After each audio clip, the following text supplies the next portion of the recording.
Do you know what the difference or the great error in the Pentecostal teaching? Pentecost బోధలో ఉన్నటువంటి ఘోరమైన తప్పిదం ఏంటో మీకు తెలుసునా?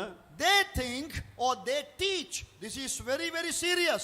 They teach that when the Lord Jesus died, he atoned for my sicknesses also. వారు అంటారు, వారు బోధిస్తారు, ప్రభువైన యేసుక్రీస్తు వారు మరణించినప్పుడు నా బలహీనతల కొరకు కూడా ఆయన ప్రాయశ్చిత్తము చెల్లించాడు అని బోధిస్తారు. They don't understand the very core meaning, the important meaning about my failure, that the Lord Jesus paying a price. నా పతనాల కొరకు వాటికి బదులుగా ప్రభువైన యేసుక్రీస్తు వారు క్రయాన్ని చెల్లించారనే సంగతి అర్థం చేసుకోరు. They bring it from the spiritual platform to physical one.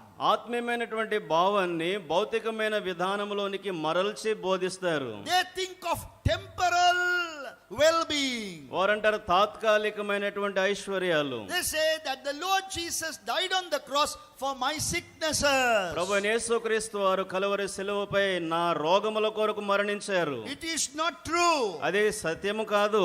The Lord Jesus died because of my failure to honor God, obey God, to delight in the will of God. ప్రభువైన యేసుక్రీస్తు వారు ఆయన యందు సంతోషించున్నట్లుగా నా పతనాల కొరకు ఆయన మరణించాడు. You cannot add to the atonement principle. ప్రాయశ్చిత్తపు నియమానికి మనం ఏది కలపకూడదు.